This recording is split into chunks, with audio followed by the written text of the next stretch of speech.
भजन करी महादेव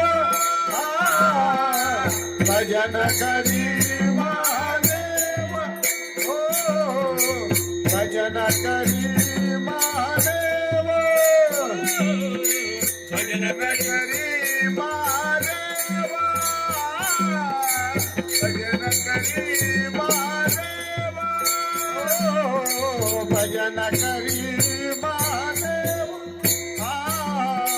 भजन करी महादेव नाम पूजी सदा देव नाम पूजी सदा देव भजन करी महादेव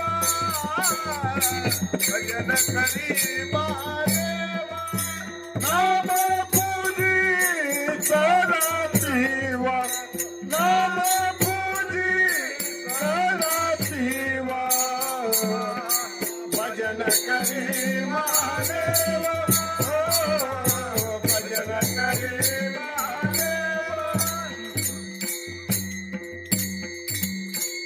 आणि त्या टाइम दक्ष राजांनी काय ते अपमान केला मुलीचा महाराज सतीचा आणि त्या टाइम काय केलं त्या अग्नीमध्ये उडी टाकली आणि अग्नीत उडी टाकल्या बरोबर आणि त्या गणाने सांगितलं येऊन म्हणजे भगवान म्हणले पार्वती मातेने अग्नीत उडी टाकली उडी म्हणजे टाकू दे किती बोळ दिवस बघा ना आणि म्हणले भजन चालू केलं महाराज भजन करी महादेव.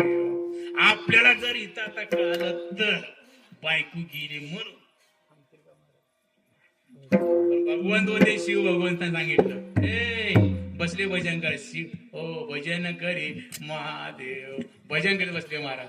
आणि त्या टायमाला सांगितलं कारण का सतीने लक्षात ठेवा ओ सतीनं पुन्हा जन्म तपश्चर्या केली अजून हा बाबा परत मला मिळावा म्हणून तपश्चर्या केली होती आणि तपश्चर्या केल्यानंतर त्या टायमाला कामदेव त्याला पाठवलं कोणी इंद्राणी आणि त्याचा राग केला महाराज राग केली शंकर भगवान ती रागचा ढिगारा पडला महाराज. आणि त्या टायमाला ब्रह्मदेव विष्णू भगवंत इंद्रदेव सूर्यदेव सगळे गेले आणि म्हणले कारण का म्हणले कार्तिक स्वामी जोपर्यंत जन्माला येत नाही तोपर्यंत दैत्याचा नाश होणार नाही परंतु आधी बाबाचं लग्न लावावं शंकर भगवंताचं लग्न लावावं लागेल तोपर्यंत म्हणजे काय होईल हम दैत्य मारणार नाही. त्या टायमाला महाराज गेले ना ब्रह्मदेव तिकडे बघायचे कुणाकड त्या कामदेव त्या ढिगारा साठला होता महाराज प्रतीक हो ढिगारा साठला होता. जर आपण जर त्याला भजनातून उठविलं जर तिसरा डोळा जर उघडला तर आपला काही ढिगारा साचला समजा लक्षात ठेवा. त्या टायमाला म्हणजे काय येणं गेलं म्हणजे माझं काम नाही विष्णूचं कोण ब्रह्मदेव म्हणले विष्णूचं काम आहे म्हणले बोली इकडे त्यांना म्हणले का म्हणले लग्न करायचं आहे म्हणले कोण करा की म्हणले बरं झालं म्हणले मी 10,000 वर्ष म्हणजे तपश्चर्या करतोय म्हणे नाचायला मजा वाटते म्हणले करा लग्न कुणाचं नाही तुमचंच लग्न करायचं आहे देवा म्हणजे बायको गेलेत म्हणजे नाराज आणि गेलेला महाराज हो सगळे देव निघाले महाराज वरात निघालं महाराज वराट किती निघालं कारण का जमिनीची धूळ आकाशाला विल्ली तितकं वराड निघालं होतं महाराज शंकर भगवंताच्या लग्नाला.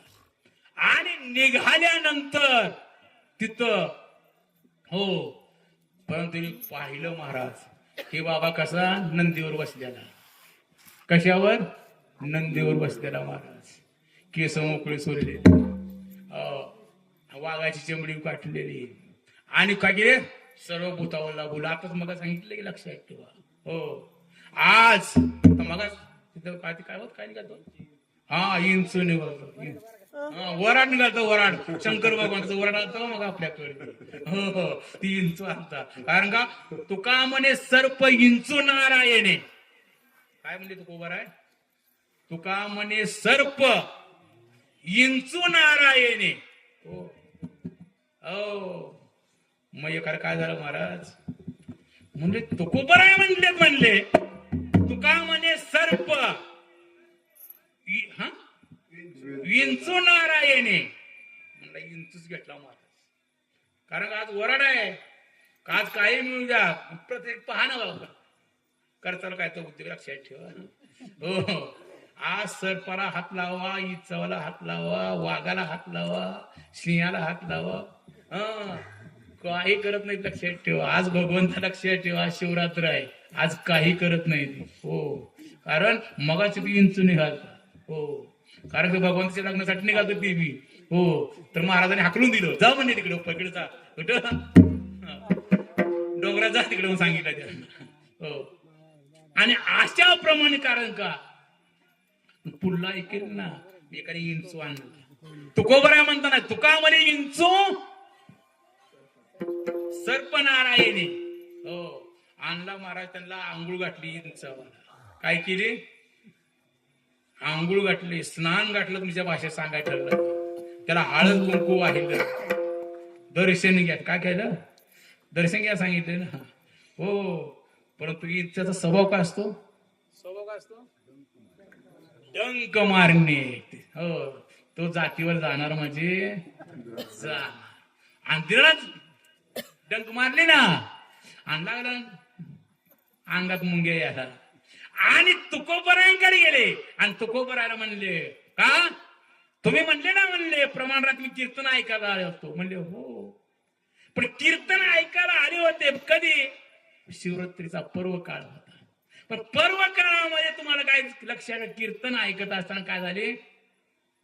काय झाले? झोप आली. पण पुढलं ऐकलं ना, तुका म्हणे सर्प इंचू नारायणी, दुरून दर्शन घ्यावे. काय सांगितलं? लांबून दर्शन घ्या, जवळ जाऊ नका, तुकोबरायांनी सांगितलं. लक्षात घ्या. हो, आणि त्या टायमाला सगळं निघालं महाराज, वराड निघालं. माग पाहिलं, अरे म्हणजे चला. हो, हिमालय म्हणला वा, कारण का आकाशाची म्हणले धूळ, आपली जमिनीची धूळ आकाशाला गेली. म्हणले काय वराड आहे म्हणले.